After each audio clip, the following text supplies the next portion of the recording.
Listen up, get ready, I'm not gonna take no more. There's a revolution, a revelation going on in my soul. Buckle up, get ready, we're not gonna sit back. Welcome back to more Live from the Heartland. I'm Michael James here in Chicago, the center of the universe. And it brings me a lot of pleasure right now to bring on a new friend. Our old friend, Heather Booth, a longtime activist and the founder of Jane, the Underground Abortion Network back in the day. She got a hold of me recently and said, I know a guy who has a beautiful new book out. His name is Ken Grossinger. And would you want to have him on your show? And I said, certainly. And then I got in the mail this very beautiful book. Very nice. And it's called Artworks, How Organizers and Artists Are Creating a Better World Together. That's something that strikes my fancy all the time, how we bring people together and how we use art to do it. So it gives me a lot of pleasure to bring on my new friend, Ken Grossinger. Hello, Ken. Thank you, Michael, for that introduction. I've been looking forward to meeting you, and I've been looking forward to our discussion. Where are you located? I live half-time in Washington, D.C., and the other half in Colorado. Ah, nice. Two good places. One of them needs to get the vote. Exactly. Which is where my registration is. We're going to talk a little bit about your history, but first, why don't you give us and our listeners and our viewers, but we have both, a little overview about what the book is about. So essentially, Michael, it focuses on collaborations between artists and organizers.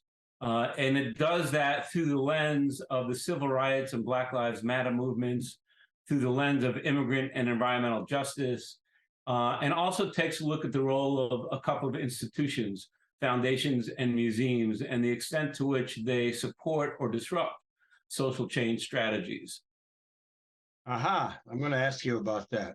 Well, let's just do it right now. What are the foundations that obstruct it, and what are some that enhance it? So cultural philanthropy, as you know, has had a problematic past.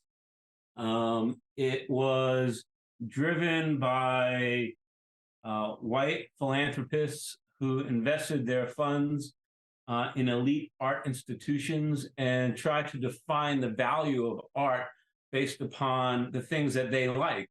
And one result of that was that these major museums were exhibiting mostly white artists and had mostly white boards and mostly white staff. And so we have had a long list of issues that are related to race, gender, identity, and class because of that history. But what I write about in the book is more hopeful, because there are transformative initiatives taking place within philanthropy, and I'm happy to share one with you. It's called the Art for Justice Fund. It was started by a woman named Agnes Gunn, Aggie, her friends call her. And what Aggie did was to see Ava DuVernay's film 13th, which traces the slave trade, the Atlantic slave trade, through mass incarceration and connects the dots. And she called up Darren Walker, the president of the Ford Foundation, the next day and said, Darren, we have to do something to end mass incarceration. And so Darren convened a meeting that included Elizabeth Alexander, who now runs the Mellon Foundation, Brian Stevenson, who your listeners know from the Equal Justice Initiative, and others to figure out how to move forward. And Aggie had an idea. In 1962 or 63, she bought one of Roy Lichtenstein's paintings and called The Masterpiece. And while Roy is no longer with us, his wife Dorothy is. And Aggie calls up Dorothy and says to Dorothy, how would you feel about me selling one of Roy's paintings to create a fund to end mass incarceration? So Dorothy loved this idea. The painting sold for $160 million. She invested $100 million of that 160 into creating the Art for Justice Fund.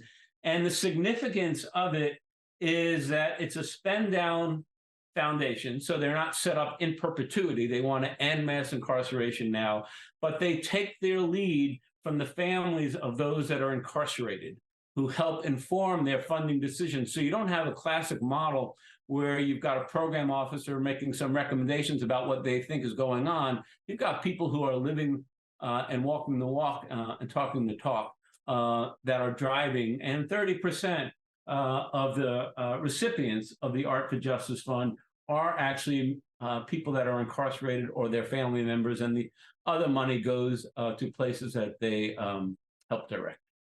Well, that's something I'm going to look into, the Art for Justice Fund, and I imagine people, our listeners and viewers, can find it. In reading your book, I really, it brought back a lot of memories. It brought back me driving the SNCC Freedom Singers back from Lake Forest College in 1963 or 4, I'm not sure, back to Hyde Park. It brought back the United Farm Worker memories and the Teatro Campesino. Tell us a little bit about some of the different cultural influences, artistic influences that you came up with on working with organizers, whether it be SNCC, whether it be farm workers, whether it be SDS, whether it be Black Lives Matter. Give us a few examples. I start the book with a discussion of SNCC because in some ways SNCC, the Student Nonviolent Coordinating Committee, was a model. It was kind of a blueprint for linking culture and organizing, cultural organizing with political and community and labor organizing. And it did so, as you know, in many ways. The very first staffer that they hired, I think, was Jane Stanbridge, who was a poet. I know. I loved her poems. I loved her poems. Bernice Johnson Reagan was the fourth person that they hired, one of the founders of the Freedom Singers, but also one of the founders of Sweet Honey in the Rock. Right. And so if you look at the trajectory of what SNCC has done, it was very powerful. And I'd like to share another story about this question of art. And the point that I want to make about it is that art is not just a reflection of social movements or social change or social conditions. It's not just a reaction to it, but it's a contributor to social change. And James Foreman, the head of SNCC, knew that. And he knew that they needed to provide incontestable visual evidence of the brutality of white supremacy in the South. And art was one way to do that. And so he hired someone who you know or know of, Danny Lyon, a young... on his motorcycle down Lakeshore Drive one time. So Danny was 20 years old, follows the path of many activists in the North and goes south with his camera. He's a photographer. And James Foreman says there have been 33 girls under 18 years of age who were protesting racial segregation at a movie theater and was swept up and put into the Leesburg Stockade, although at the time they didn't know they were in the Leesburg Stockade. And he said to Danny, you need to find these girls and take a photo of them so we can show the world what's going on here. And so Danny, along with two other civil rights workers, locates them in Leesburg. The civil rights workers distract the guards, and Danny, with his camera through broken charred glass and bars, takes pictures of these girls on a stone floor with one toilet. And what happens is that Foreman gives that photo to Senator Harrison, who is a senator from Pennsylvania, who publishes it in the Congressional Record. After it gets into the Congressional Record, news outlets started seeing it, such as Jet Magazine, and featured it. And that photograph eventually wound up on the desk of Robert F. Kennedy, who was at that time the Attorney General, and those girls was swiftly released. So it's the idea that art was not just a reflection or a reaction, but a contributor to social change. And that's why the book starts with SNCC, because it's so much a part of their DNA. They actually didn't make a a lot of separation between cultural organizers and community and political organizers. They thought of themselves as one and the same. These days, with the nonprofit industry, not so much. You know, SNCC was the most inspirational organization I can imagine. And Jane Stemrich's poems were beautiful. And Danny Lyons, his work is beautiful. That book, The Movement, the first book, he didn't do all the photos in it, but it's still, you know, I'm a photographer of sorts, and I have a million photo books, and that's my favorite of all times. And we'll use that picture of the girls in the stockade for the people who get to watch it. Let me shift gears a little bit and talk about you. And here we are, we're talking about Ken Grossinger, who is our guest today. And you have a long history as an activist. For about 35 years or so, you've been working for social, economic, political justice. Give us a little bit about your own history and what led you to do this book. Yeah, so I started organizing in the early 80s, doing voting rights work. I helped found an organization called the Human Serve. Serve was an acronym, Service Employees Registration, Voting, and Education Fund, which did the preliminary work that led up to Clinton signing the National Voter Registration Act in 1995, commonly known as Motor Voter.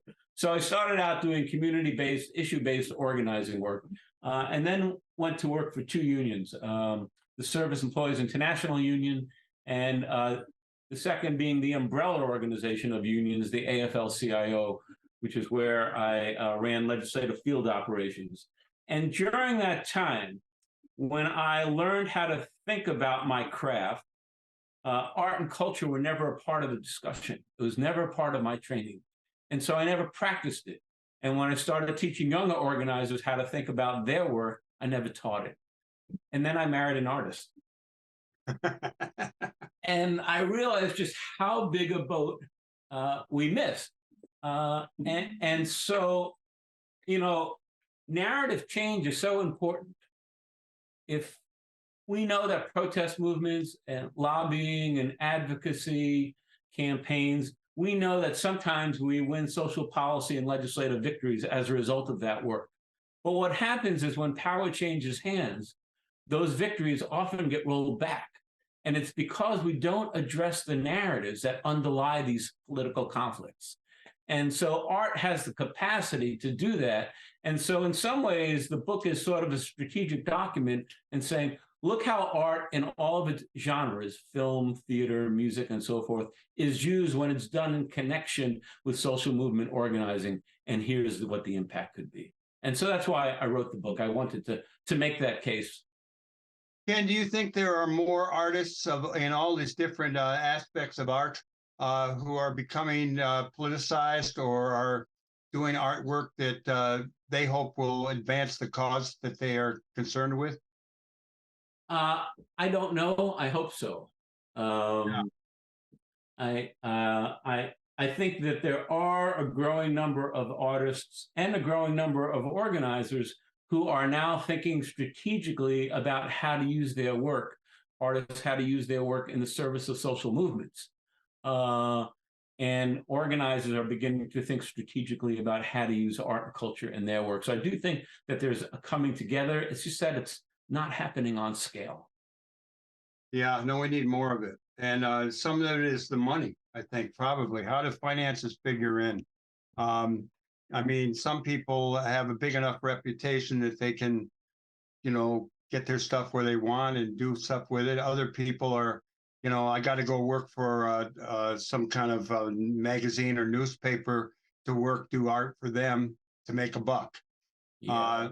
You talk about philanthropy a little bit, which I don't know a lot about. I want to know some more philanthropists in my life.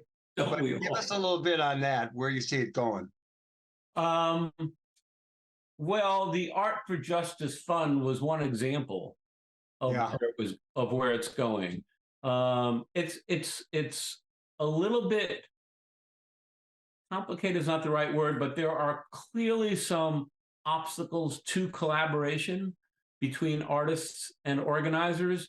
And I think philanthropy is beginning to cut through some of those. So for instance, if you're the League of Conservation Voters, you've spent tens of thousands of dollars on polling to figure out how to deliver a climate change message.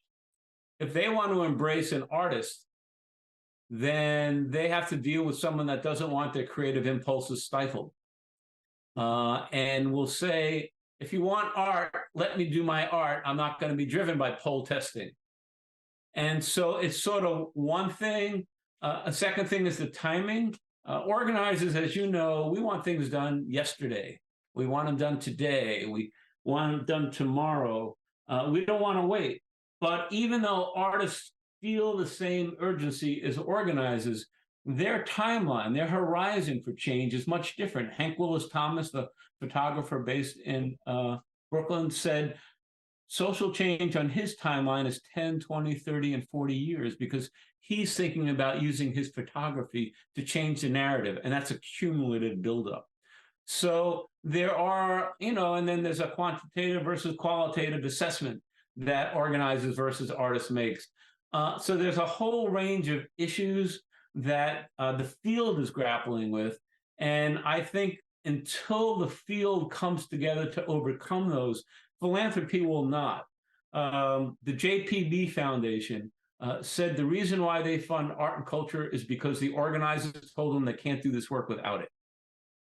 And so those of us in the organizing community also have a responsibility to put heat to the extent that that's possible on philanthropy. And philanthropy just needs to meet us halfway. You know what, Ken? One of the things that you mentioned in the book is a museum hiring a community organizer. Yeah. And I like that. I mean, I was a community organizer before I became a restaurateur. But what do you mean by that? Well, give me what's happening. I mean, and is that a new job opportunity for a lot of community organizers to seek out museums? It's definitely new. It's rare, but it's in the book because I wanted to profile it.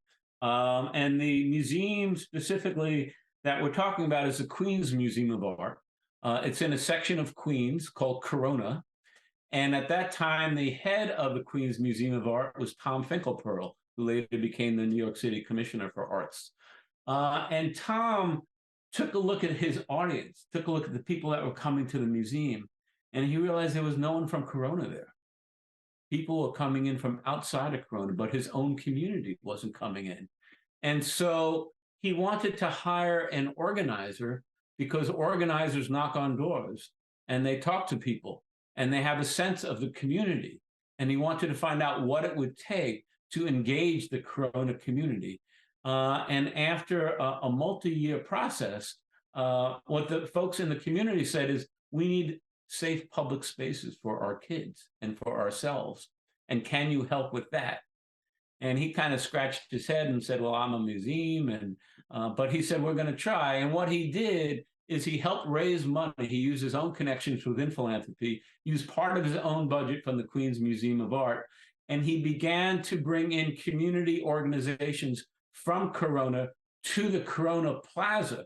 So there was all kinds of performing art, there was visual art, there was cultural exchanges going on. And now that's become an institutionalized place in Queens. You can go to Corona and you can see the plaza and you can hear mariachi bands and sort of you name it. It reflects the community. And that was just a really important milestone in the development of museums. And there's one other example. There's a museum in Louisville, Kentucky called the Speed Museum. And during the height of Black Lives Matter, after George Floyd was killed, one of the next killings was Breonna Taylor. And Breonna Taylor lived in Louisville, Kentucky. And Ta-Nehisi Coates commissioned Amy Sherald, who did Michelle Obama's portrait that's in the National Portrait Gallery, to do a portrait of Breonna Taylor for the cover of Vanity Fair. And Amy Sherald's condition was, but it needs to be seen in Louisville, because that's where Breonna was from. And so Stephen Riley, the director of the Speed Museum, emptied out 3 or 4 galleries within 3 or 4 months, which is sort of unheard of because the exhibition runway, as they're called, is usually 3 to 5 years. And so within 3 to 4 months, he emptied them out and he created 2 advisory boards. One was a national advisory board made up of artists who had family members killed or maimed by the police. And the other was a local community advisory board made up of mental health advocates, lobbyists, and so forth. And it was the tension between the national board and the local board that drove the exhibition. They hired a curator, but it wasn't the curator deciding what the community would see. It was the community deciding what the community should see and hiring a curator to implement. So it flipped the narrative on its head in terms of how museums do work. So museums have the capacity to be community building institutions. The final thing I'll say on this is Sadiqa Reynolds, the head of the Urban League at the time in Louisville, said, "It was the first time that my people felt comfortable walking into the museum." Oh, that's really good to hear. Before I forget, I want to do, this is my new book, but it also, I'm pointing out The Fist, which I think of all of the political art in my lifetime, Frank Cichorka's Fist is really something else. And it's been used by a lot of people over the years. Let me ask you as a final question, in your book, Artworks, How Organizers and Artists Are Creating a Better World Together, you have a section called Building Power Through Literary Arts and Journalism. What are you talking about there? What do you mean? A lot of it has to do with narrative change. The extent to which literature can alter the views of people. And not just literature, I would say the entertainment industry. So right now, there are more organizations than ever before that are basing themselves in Los Angeles and are going into the writers' rooms, where the writers write sitcoms and they write TV shows, and they think about the issues, whether the issue is women's rights or climate change or race or LGBTQ, and they are advising these writers on what's happening within those worlds. So they're not totally dependent upon what they see from the newspapers and what they see on TV and what they speculate to be the case, but can hear from those people directly. That's just one example that the book calls upon. How long has your book been out? Came out July 18th. So it's new. Yeah, so it's brand new. Are you getting a lot of readings and moving around? Yeah, I'll be at the Seminary bookstore in Chicago on November 16th.